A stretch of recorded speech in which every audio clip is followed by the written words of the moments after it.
Bonjour à tous, j'espère que vous allez bien. On se retrouve aujourd'hui sur l'action globale bioénergie. On va l'étudier un peu ensemble. Donc, ce qu'on peut voir directement, c'est que ici, tac, on a une forte baisse. Et maintenant qu'on a cette forte baisse, on va dire que ici, le prix se maintient en fait dans cette zone ici. On va dire, ouais, ça fait 2019, ça va faire 4 ans qu'on est là. Donc, est-ce que c'est une zone où il y a du monde qui achète et puis en fait le prix va faire que de ranger un peu dans cette boîte pour après peut-être éventuellement monter ou après descendre. On verra ça par la suite. Donc ce qu'on peut voir tout de suite, c'est que quand on vient ici, hop, donc ça c'est notre plus haut. Tac, je vais vous mettre ça en jaune.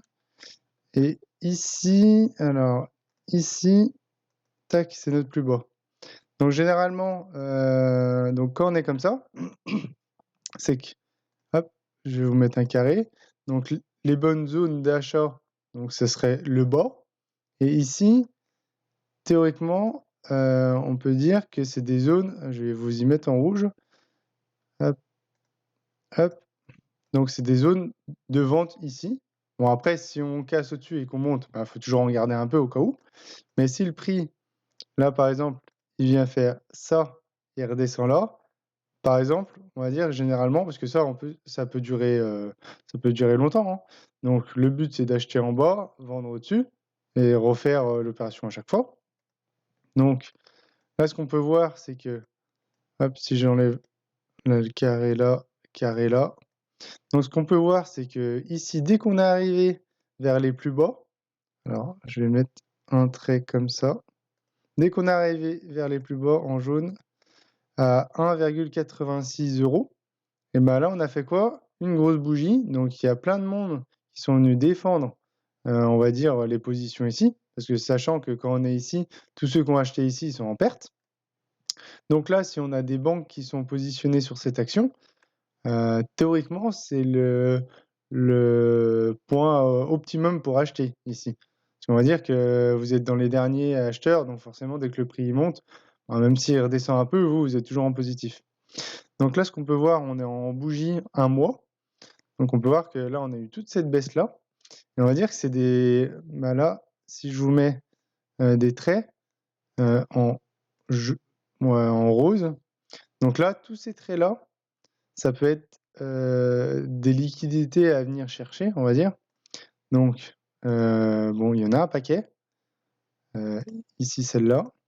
Ici, celle-là. Donc théoriquement, dans la théorie, le prix ne peut pas forcément baisser. Alors, tac, voilà. Demain, si le prix il doit descendre en bas là, et ben en fait, il y aurait trop de personnes qui seraient positionnées ici. Donc, dans la théorie, si on veut casser là les 1,86 euros, et ben théoriquement, bon là, à voir ce que ça fait, mais théoriquement, on peut pas laisser gagner les gens. Les gens, généralement, ils peuvent pas gagner. Quand on voit tout ce qui reste là, s'il y a une personne qui est en short, par exemple, donc qui parie à la baisse, donc là, il est gagnant et puis les institutionnels ne peuvent pas le laisser gagner. Donc, ce qu'on peut avoir, c'est sûrement. Donc là, on voit qu'il y a une zone. Donc, pourquoi pas venir dans cette zone ici? Tac. Si on veut faire un plus bas, donc par exemple comme ça. Donc, si on fait ça, ça veut dire que tous ceux qui étaient positionnés ici, ils sont hors du marché et on peut aller faire un plus bas. Dans, on va dire dans la théorie, on ne peut pas forcément faire de plus bas, on n'a pas beaucoup de chances de faire un plus bas en laissant tout ça au-dessus. Sachant que là, on a en plus un trou où on n'a pas de liquidité, donc pourquoi pas venir ici avant de tomber. Et donc, dans l'idéal, si on veut vraiment repartir en bas, on va dire dans l'idéal, il faudrait que les institutionnels ils viennent combler ici. Donc, on voit que là, après, on n'a plus de liquidité, c'est le plus haut après, qui est autour des 10 euros. Donc, et après, tac, ils viennent ici et là, ils peuvent faire une grande descente. Et comme ça, il n'y a plus personne qui est en short, on va dire. Donc, il y a soit ça, soit là, par exemple, là, ils ont refait une petite descente. Et là, c'est pareil à l'inverse. S'ils veulent monter ici, au-dessus de celle-là, et ben, faut qu'il laisse, pas beaucoup de gens, on va dire, monter dans le train, si vous voulez.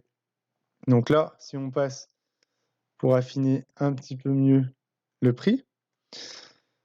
Donc voilà, donc là, on sait que, tac, on a des gens qui sont positionnés et ils ont sûrement des stops ici. Donc là, c'est, les stops, pour, l'achat. Donc soit, si on veut monter, si le prix veut monter, soit il peut se retourner là et après, en fait, ça refera une zone de stop ici, donc on aurait 2 stops, mais bon, c'est pas énorme non plus. Ou soit, ils essayent d'avoir tout le monde et ils viennent juste en dessous de là pour après remonter au-dessus. C'est-à-dire que tous ceux qui se sont positionnés là sur les dernières semaines, et ben, ils vont soit sortir ici parce qu'ils ont mis des stops ici, ou soit ils vont être encore dans le train parce qu'ils ont mis des stops ici, on va dire. Donc voilà. Donc on va dire que l'action peut être, peut se tenter d'acheter, surtout que là, on va revenir sur le Fibo. Alors, que je vous mette ça comme ça. Là, on revient sur un Fibo où c'est des bonnes zones pour acheter. Donc ici, mes 2 traits bleus, en fait, c'est par rapport à Fibonacci, je l'explique dans d'autres vidéos, où ici, c'est des bonnes zones pour acheter. Donc je vous mets un carré ici, tac, une bonne zone pour acheter. Théoriquement, ici, si on perd la zone, c'est qu'on va aller faire un plus bas. Mais par contre, là, on voit, donc si je me mets en jour, donc là, on voit que bizarrement, on va dire depuis que donc je vais enlever celui-là, le Fibo, on en a plus un. Depuis qu'on est dans cette zone verte, bizarrement, le prix, bah, là, il a bien baissé, mais là, il commence à moins descendre. On voit que ça réagit, donc on voit qu'il y a quand même, des achats. Donc à voir ce que dessine le prix en journalier, mais dans l'idéal, c'est qu'on vienne faire un peu dans la zone, la combler là, pour repartir après. Donc après, théoriquement, si on se met un ordre d'achat ici, donc par exemple au début de la zone, donc c'est à l'heure actuelle, on y est. Donc on peut se mettre, tac, une entrée ici. On met un stop par exemple en dessous du dernier plus bas en jaune là. Comme ça, on va dire que si le prix fait ça, hop, si le prix fait ça en dessous de la zone, c'est qu'on sort et théoriquement, bah, ça va aller plus bas. Donc on protège sa position et ça veut dire que là, on est à un risque de 36 là, c'est marqué juste en dessous, un risque de 36. Mais après, alors si j'éteins la zone, bien sûr, il ne faut pas jouer avec tout votre capital, hein, faut jouer avec une petite partie. Pour un risque, donc ouais, voilà. On risque 36 pour un gain ici, donc de 238. Donc on va dire qu'on risque on a 1 de risque pour, gagner 6 fois le risque qu'on veut perdre. Donc potentiellement, on va dire que là, on peut même jouer un peu ici. Bon après, on va dire, qu'il faudra prendre un TP ici, mais théoriquement, on sait potentiellement que là, on va pas pouvoir laisser toutes ces personnes-là. Donc, on va dire que le trade peut être pris ici. Bon après pour les personnes qui regardent pas souvent les marchés, hein, mais on peut le prendre dès aujourd'hui avec un stop en dessous et se dire que si on va en dessous, bah, après, l'action est morte quoi, tant pis, hein. Voilà. Donc il y a le premier trade où on viendrait chercher ici. Donc on peut mettre un TP par exemple ici à 50. Donc ça veut dire que vous gagnerez, donc sur la position que vous prenez ici, vous mettez un TP 50 de votre position, donc vous gagnez, 60 de ce que vous avez investi ici, pour en risquer 30 ici. Et après, vous pouvez remettre un TP aussi ici. Parce qu'on va dire que les possibilités, c'est que, tac, soit on vient faire ça et on redescend, si on veut redescendre. La deuxième possibilité, soit on revient là-dedans, mais on remonte encore au-dessus et après on descend. Hop, je vous mets ça comme ça en bleu.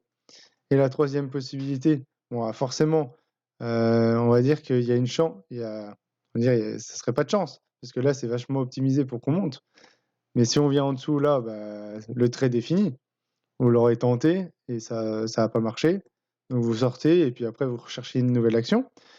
Donc il y a 4 possibilités et la dernière, c'est, bah, on vient combler un peu là, on vient combler un peu là et après on vient au-dessus de celui-là pour après, repartir, tac, je vais vous y mettre en vert, pour après repartir, voir des nouveaux plus hauts et puis après alors si je me mets en semaine, voilà et puis après, on peut vite venir, par ici autour des 16, 18 € quoi, si on fait le cas vert ici.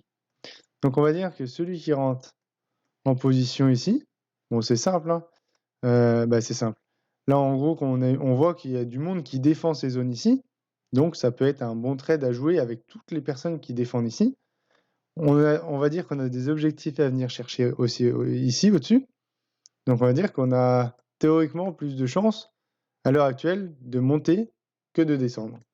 Donc après, par exemple ici vous rentrez en trade, là vous prenez un peu des profits, un peu ici, au cas où comme ça si on fait les 2 scénarios-là, vous sortez pas en perte et après vous pouvez en prendre encore ici et après vous laissez, je sais pas, 20 de votre position, au-dessus de là, si on vient, les chercher et puis après, bah, bon les gains ils peuvent être, énormes.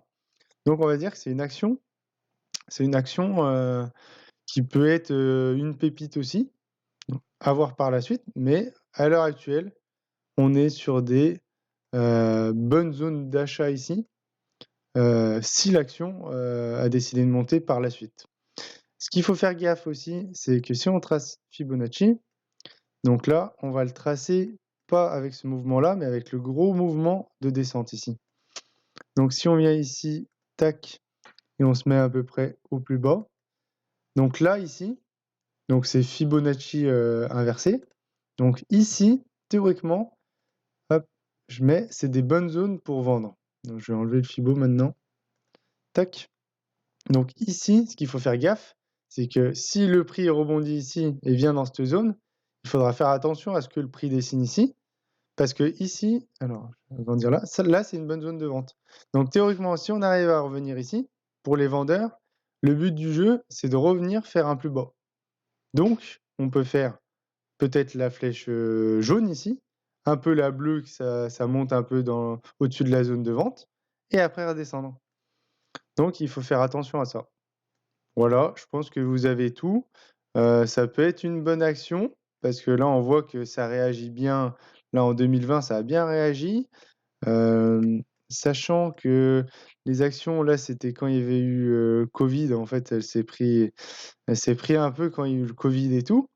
Et là, on voit que ouais, bah, depuis 4 ans, elle range un peu et puis là, on est sur des prix, super intéressants pour faire un bon bénéfice potentiellement. Même juste revenir dans la bonne zone ici pour vendre, ça vous fait, un bon pourcentage, hein, quand même.